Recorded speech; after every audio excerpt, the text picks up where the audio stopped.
What's going on, guys? This is your boy Random Guy Kev, and this is Thoughts of a Random Guy. We talk about many things dealing with love, dating, relationships, adulting, life's ups and downs, and the ever-evolving world of just being a human. Don't forget to check me out on all your favorite social media platforms at Random Guy Kev and my website at randomguykev.com. Today's topic is the 10-year challenge, and my co-host for this episode is... Oh, it's Michael. Thank you for having me, Kev. Yeah, thank you for taking the time out your busy schedule to come on. But yeah, I mean, this is kind of like an example of 10 years, a 10-year difference, I guess. Like 10 years ago, what were you doing? Like, were you adulting? what the hell were you doing? Were you as busy as you are now? 10 years ago, I was nowhere near as busy as I am today. 10 years ago, I was actually just starting off my senior year of high school. So, God damn, yeah. Go ahead and make me feel old. The fuck? You're welcome, my man. But yeah, I'm sure as you know, when you're a senior in high school, you kind of feel like you're on top of the world. You got big plans for when you become an adult, and you just kind of getting into it, you know. So 10 years ago, I was either suiting up for a football game that night or kind of recovering from one and just getting ready to take on life to see what it had in store for me. That's solid. And like for me, 10 years ago, I was 25 years old. I'm kind of still traveling the world, but living carefree, didn't have as many bills as I do now. And just enjoying every moment. I believe 25. Yeah, I was just, again, enjoying life, just traveling with my friends, always hitting Miami, always hitting South Beach. Hitting some type of party of sorts. Listen, I used to love me a night party, and I think that's probably 25 is kind of when I believe I started or was starting into contracting work and starting to work in the city, and I was experienced that New York City life. So that was a whole, nice. Yeah, that was a whole different vibe, man. I was on a whole different energy.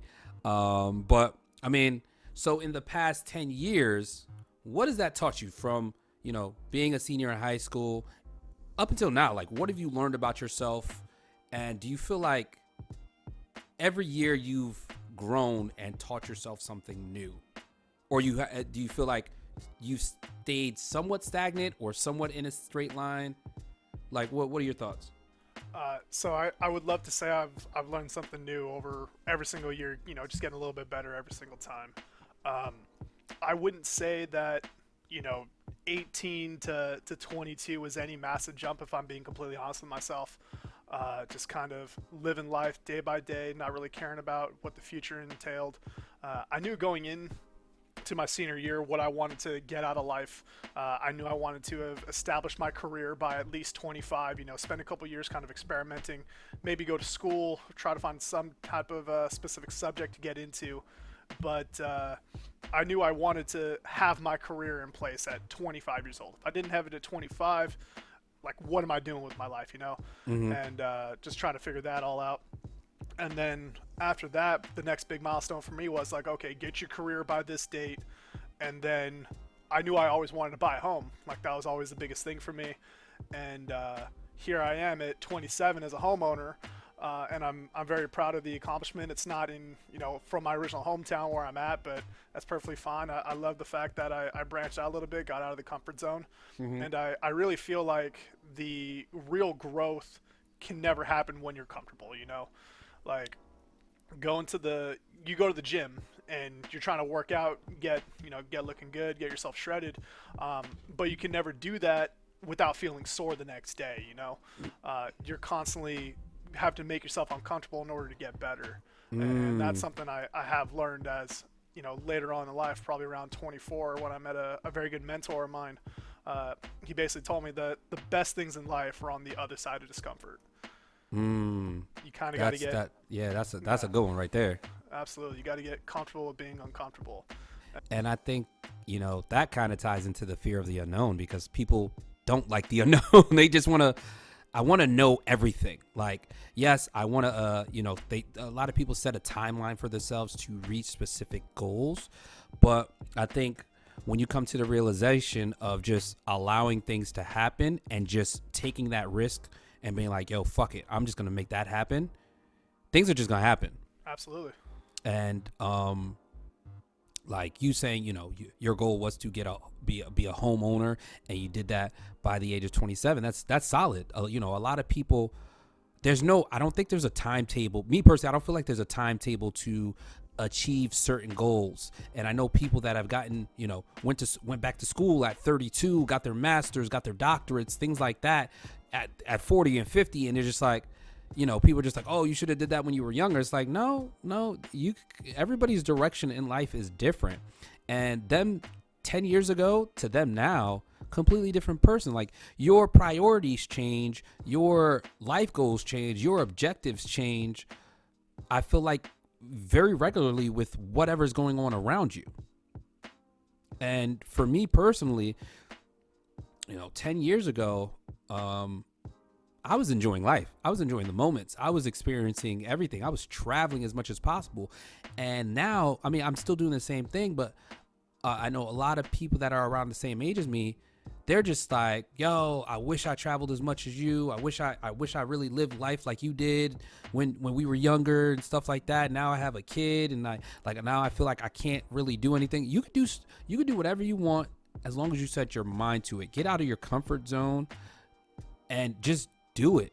Like, take the risk, jump into it, and just make it happen. Like, educating yourself and doing all this. Like, for me personally, I'm in IT, and I'm constantly training I'm constantly doing some type of training and educating myself. I hate it entirely, but to stay up on what's going on, what's current now, I have to do it.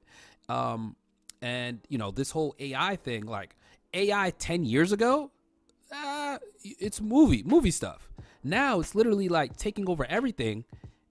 And if you kind of don't know some basics, then it's like where are you going? So don't get stuck on the old you. Just continue moving forward and take that risk of, okay, I didn't get a chance to do this 10 years ago. I'm going to do it now. I didn't get to do this 15 years ago. I'm going to do it now. And there's no timetable on when you should be doing stuff. You should always be exploring and trying to improve from your past self. Yeah, I 1000% agree with you on that, my man. Obviously, life is not a race. Mm-hmm. It's a journey. Like, your journey is 1000% different from my journey. There are going to be places where our journeys intertwine, absolutely, but it's not a race by any means. Yeah. If you're 35 and you don't know what you want to do in your life, you are so fucking young. Can I cuss on here? Go ahead. Yeah, you are so fucking young. You can do whatever you want with your life, my man, especially with changes in modern medicine. People are living to be 80, 90, even 100 years old. Mm-hmm. Like, you're living even longer these days than we have at any point in history. And people are having kids later on. Absolutely. Like, for me, I got 2 daughters. Like, I knew I always wanted to have kids. My first daughter was not planned. I'm just throwing it out there. I like being a genuine person. But she was the greatest thing to ever happen to me. And I'm sure a lot of parents say that, like, oh, I love them to death. But at the same time, like, yeah, you'd go die for your kid, but would you live for your kid? Because it's not about, like, oh, I love them and I smother them with my love and I do all this for them, but are you setting an example for them? Mm-hmm. Because growing up, we're told, like, hey, you can go do whatever you want to be. You want to be a football star, you go be a football star. And then as we get older and older, that vision just kind of shrinks and shrinks until it almost disappears, which I think is insane. At 5 years old, like, hey, I want to be a football star. You go do that, little Kevin. You go be the best football star ever. And then you're 10 years old, and you're like, hey, I want to be a football star. It's like, okay, that's a good idea, but hey, why not think about doing this instead? You kind of just start to, little drops here and there. And then once you're in high school, it's like, hey, I want to be a football star. It's like, Kevin, get real. You're 5'8", $170 on your best day. You're never going to play in college, much less the pros. Yeah. Like, get it real. And at what point do we start killing the dream for our children? I don't want to be that type of a parent. If my daughter wants to go do something big, she should go do something big. I should be here to encourage her that. Mm-hmm. But how can she go live the dream life that she wants if I'm not pursuing that for myself? Yeah. Like, no, that's solid. exactly. You basically being a hypocrite by not going and trying to live the dream life for yourself. And even if you fall short of it, at least you can say you gave it an honest try. So your people looking at you can't say, "Oh, you didn't try. You gave it a shot. You didn't achieve it, but I saw you gave it an honest opportunity." And that's the type of life I want to be able to live, is saying I can honestly say that I've gone for several opportunities. There are a couple things I regret not doing, but for the most part, I think I've taken advantage of the majority of the opportunities that have been handed to me. Okay. And so over these last 10 years, what have you learned about yourself? I would say I've learned that I sometimes heavily overestimate what I can do in a year, but I horribly underestimated the accomplishments I've made over the last 10 years.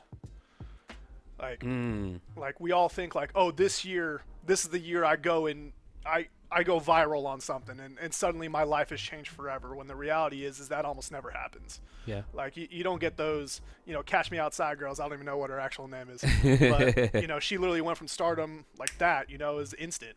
Yeah. And then look at her now, like what has her life become? It's not my place to judge, but is she truly living her best life because she just got flung into stardom? Or would she be enjoying it more if it was a gradual increase to that allowed herself to grow into that role per se? Because like you said, the person we are today and the person we are 10 years ago is not the same person by any means. And the person that is living your dream life, that is doing everything that you want to do, is not the same person you are today. Yeah. Like we got to be able to grow into that role, and that's another reason I'm into a lot of personal development. Like it sounds cheesy as all hell, I know, but being able to go ahead. I mean, but like you said, I think personal development, that's a key thing that you just said. A lot of people don't focus on personal development. And a lot of times they stay stagnant. They don't move. I know a couple people that, 10 years ago, they were doing stuff, and then now it's like they're just there, and they reminisce on the past. Hey, I used to do this. Yeah, I used to do this. Damn, I used to do this. And it's like, bro, like you can still do those things. Get your ass up and do it. Make new goals. Absolutely. Reach new things. It's like everything you've done. You have to accept your accomplishments that on where you are today. And it's like you get in the house, you having your 2 daughters. It's like those are accomplishments. A lot of people can't even get those things. And those are big goals. And people are trying to achieve them, but they can't because, they're afraid. Fear. Sometimes fear, sometimes it's other, genetic things with their bodies because they can't have children, of course, or whatever. But like money, things like that. But once you set yourself mentally on a path of just like being positive and being like, you know what, I could probably do this. Let me set a goal for myself and try to achieve this. And what are the steps to get there next? Absolutely. And my thing is start at what your dream life you want. Like, what do you want your dream life to look like? Like, I can tell you right now, my exact dream life, I want to own a ranch style home.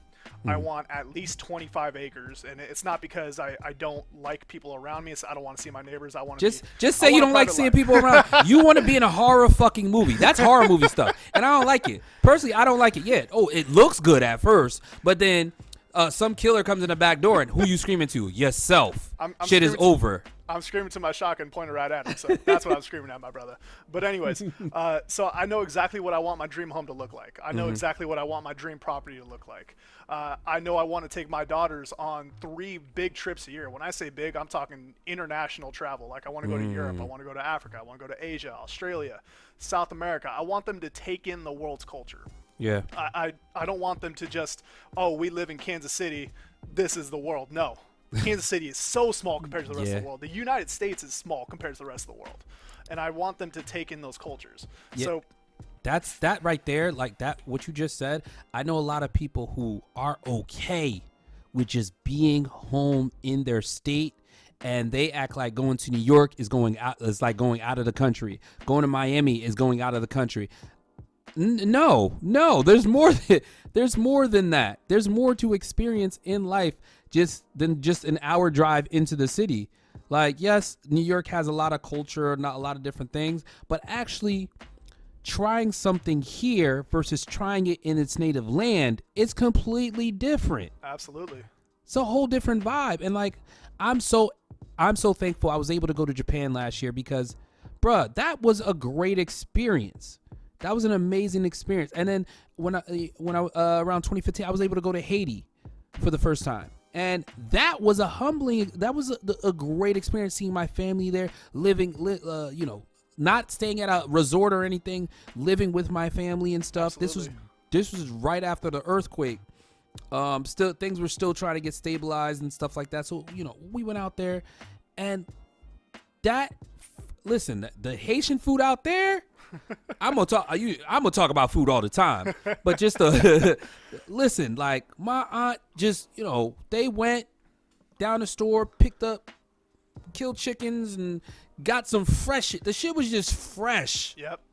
Freshest of the freshest. And I'm like, I ate good. I slept good. I'm like, yo, this can't be real. But like, just absorbing the culture and just the people and seeing what they go through, things like that. It's amazing. It is amazing. And I want all my, like, I know when I have kids, the moment that they're able to like remember things, remember experiences, remember the culture around them, that's when I'm taking them places. Because I mean, I get it, you can take them when they're like, 2, 3, 4, but I really want them to remember and be like, yeah, I went there. I've been there. I was there. Like, even if it was like, when they get 21, yeah, I was there when I was younger. It's cool. I'm gonna go back though. You get what I'm saying? It's like, I want them to remember, they did this in this country. We had this experience. And take it from there. Absolutely, my man. And on top of just taking in cultures, it's also just a reminder to them just how lucky we are to live in the U.S. Like, I don't want to get political or anything like that, but the U.S.'s problems are incredibly small compared to the rest of the world. Like, the fact that I can take 10 steps and have running water in my own home is a literal miracle to some people on this planet. Yeah, the running water thing is really a big thing. Oh, absolutely. Actual sewer system. That's a huge thing. And again, I am thankful for like a lot of the little things I have here, because again, not everywhere has those things. A lot of places don't have like supermarkets you can go to down the street and pick up stuff. So again, I'm thankful for that stuff. And kind of gearing back to, the 10-year challenge thing, I think 10 years ago, if I look at myself 10 years ago and like look at myself now, it's like, bro, like, you've traveled, you've experienced life, and you've learned to just get out of your comfort zone and make yourself uncomfortable. Like you said earlier, you have to make yourself uncomfortable with things that are going on to really experience life. Absolutely. And I'll get back to the point I was making with I envision for my dream life. I know exactly what I want my life to look like. I know what it's going to cost right now. And if I broke down all the numbers, I would need to be making at least $1 million to live the lifestyle I want to live. At least. Yeah. And when I say live that type of lifestyle, I mean like, damn, hey, let's go to Europe next week and just at the drop of a hat, just go. Not planning this like 6 months down the road. I'm talking like, do you want to go to Europe? Yeah, let's go. Just go. But figuring out exactly what you want, because then you make it tangible. It's like, okay, I need to make $1 million a year to do it. How do I go make $1 million? Yeah. Well, if I do this, I can make $10,000 this month. Or if I do this, I can make 20. Once you get a number to it, you can then start working towards that. Yeah, it's going to take you a while. It's not going to happen this year. Of course. But that's the next 10-year challenge.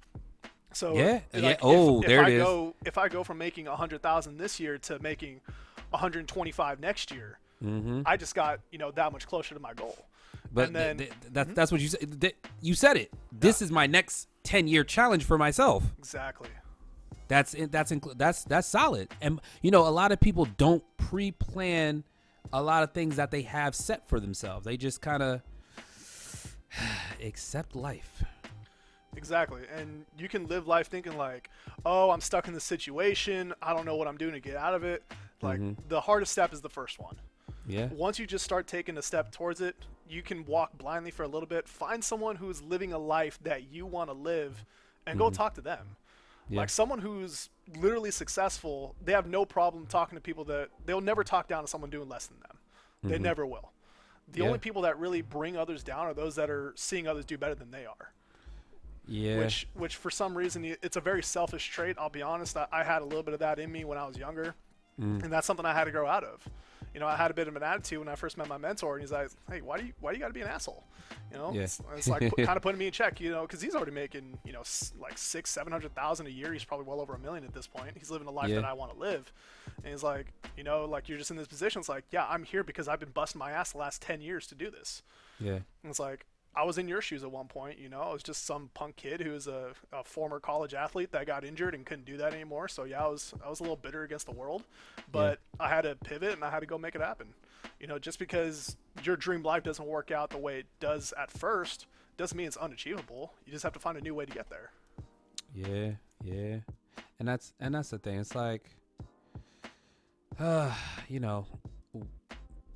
like you said, it's just trying to achieve that next goal. It's not unachievable. It's achievable if you set your mind to it. And a lot of people, sometimes they get discouraged by the world and, about what social media tells them. Hey, you should have been doing this back then. It's like, bitch, then in kindergarten, I should have been making money. The fuck? Like I should have been making money in kindergarten. By first grade, I should have had my first house or my second house. Yeah, 2008, I was fucking around in 4th grade when I should have bought a house during the crash. Literally, like you're doing everything wrong. And that's why I don't play too much into that stuff. It's just I'm thankful for where I'm at. Everybody's life journey is different. I'm thankful for where I'm at. And I look at every year as a new thing to just step up and do better. Okay, this year I did this. What's next year's goal going to be? Then what's going to be the following year's goal? And just go from there. Like you saying you want to make $1 million so you could just get up and just go. That I would love to do that. I would love to just get up and I want to go to Europe. I want to go here. I want to go. Let's fucking just book it and go. But I'm sorry, the way these airline prices are right now, I don't care how much money I made. I'm cheap as fuck. I'm cheap as fuck. Fuck that. You not charging me $1,000 to go to Jamaica. No way in hell. And I know that shit's from Jersey. That shit should be like 300, max 4. Fuck that. You not swindling me. So, my man, the way I started looking at finances is how many hours of your life is it going to take you to go to Jamaica? So, like, if you make, let's call it 10 grand a paycheck, so every 2 weeks of work you get 10 grand. If you're working 80 hours a week, I don't know what that breaks down to. That's whatever that hourly is. How many hours of your life is it going to take you to go on that vacation? And is it worth devoting that much time to go live a vacation like that? I started looking at currency as time, like that stupid movie with Justin Timberlake. Like I forget the name of it, but I'm sure you know exactly which one I'm talking about. But it's like, yeah, I know what you're talking about. Yeah, I love going out to eat, having some good food every now and then. But it's like, is this, $20 Shake Shack burger, fries, and a drink worth the whatever time it took me to make the money to go do this? That's the way I started looking at life. But when you start getting into a place where, let's say if you're a business owner, you start setting your own prices and you start bringing in a higher amount of income. It's like, okay, well, when I first started working, this Shake Shack burger was 2 hours of my life. Now this is 10 minutes of my life, if that. It's no big deal. Yeah. And the same thing goes for travel. It's like, I think after a certain point, we just can't really comprehend a certain amount of income. Like, if we go from making $100K a year to $100K a month, how much does our life really change? Yeah. So like a trip to Jamaica would run you what, $4 or $5 grand after it's all said and done? Yeah. That's 5% of your monthly income. Who gives a shit? Yeah. You right. 100K a month don't sound bad though. Don't sound bad. But guys, would you like to leave everybody off with something in regards to the 10-year challenge? Set a goal and break it down to baby steps and just keep working towards it. Because even if you just get 1% better a day, you're 365% better at the end of the year. Dropping some gems real quick. I dropped some gems real quick. But that's it for this episode. You guys can find me on all social media platforms at Random Guy Kev and my website at randomguykev.com. Don't forget to check in, and I will catch you guys on the next one. Peace.